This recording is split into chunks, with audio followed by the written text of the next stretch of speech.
Have you ever stopped to think how a criminal manages to buy a mansion or a luxury car without the police knocking on their door the next day? Today, I will show you exactly the engineering that transforms billions of dollars of dirty money into clean and legal money. And look, don't think this is just a movie story or that boring economist talk that no one understands. This is happening right now, moving between $800 billion and $2 trillion per year in the world. And Brazil, unfortunately, has become one of the world champions in this. Just in 2023, the police found almost 3 billion reais in suspicious funds around here.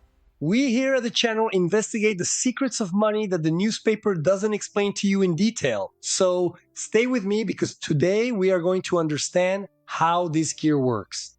Before we get into the detail, tell the truth.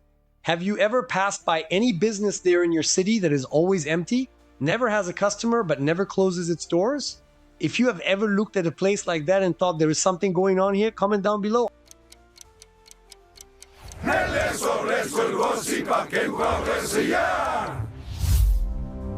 I suspect the term money laundering is quite literal.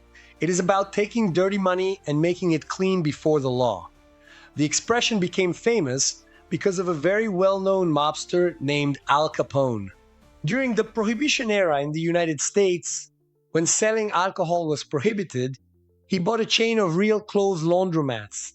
His goal was to mix the money he earned from the illegal sale of drinks with the real profits from the laundromats. Of course, he didn't put the money notes inside the washing machines. That was just a facade, a way to justify where so much wealth came from.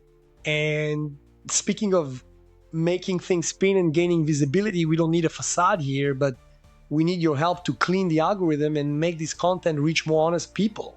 So to finance our knowledge operation, take the moment already, leave a like and leave the hype right now. This way we continue unraveling these mysteries without needing to hide from the police. To understand how this works nowadays, we need to divide the operation into 3 different phases: placement, layering, and integration.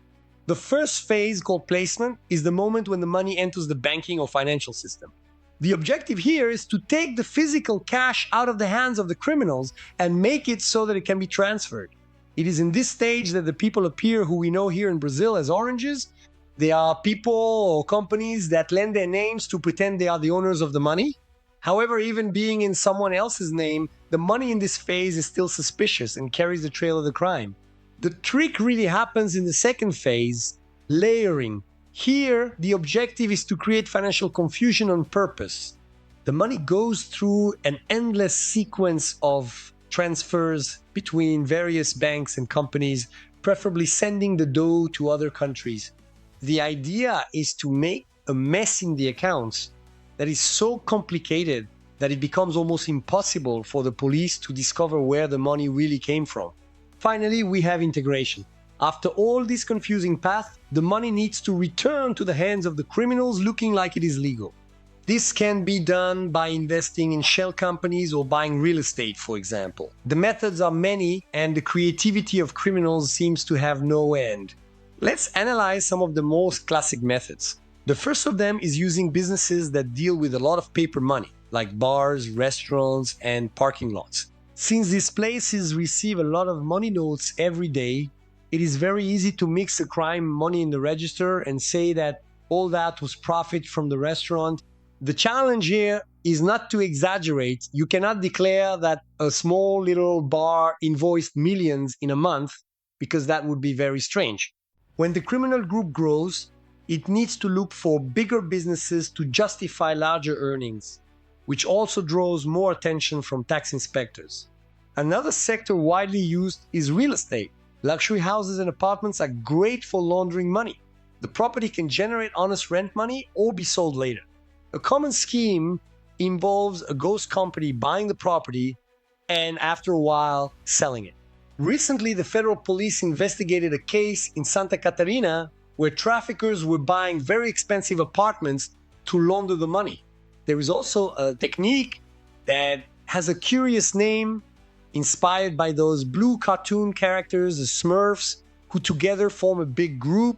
In financial practice, this means dividing large amounts of money into very small bank deposits made by various different people on different days and places.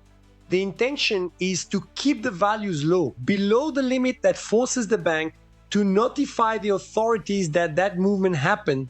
It is handwork to fool the control system. A modern example of this involved a giant company from China called Tencent in the year 2022. Their payment application was fined because it didn't identify users properly, which allowed criminals to use this technique of small deposits to put money into the system without anyone knowing who they were.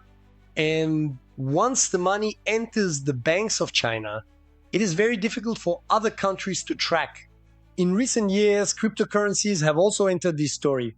The police calculate that organized crime has laundered about 20 billion reais in 3 years using digital currencies.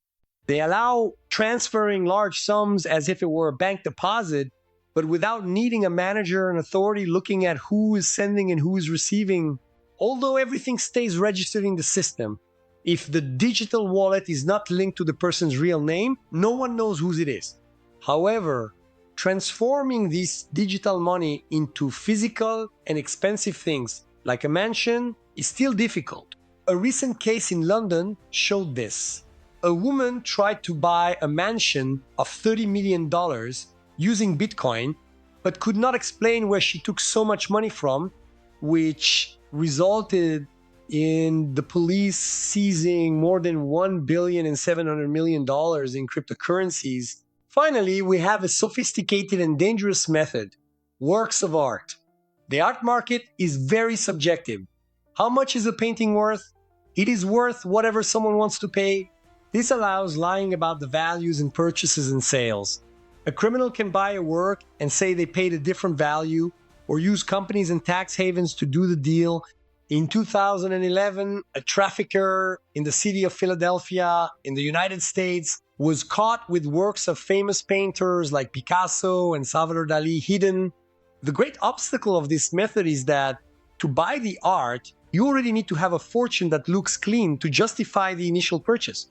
Now that you have seen the whole engineering, from the antwork of the Smurfs to the millions in works of art, in your opinion, which of these schemes do you think is the hardest to be tracked by the police nowadays? Leave your theory here in the comments. As we can see, the methods range from using small shops to complex transactions with art and digital money. It is a constant chase where inspection tries to close the loopholes and criminals look for new ways to operate. If you found this explanation useful and want to guarantee that your knowledge about the market is legitimate and valuable, make the best investment possible right now. Leave a like and leave the hype, subscribe to the channel, and activate notifications. This way you always stay one step ahead and don't miss any of our analysis. See you next time. El gossip que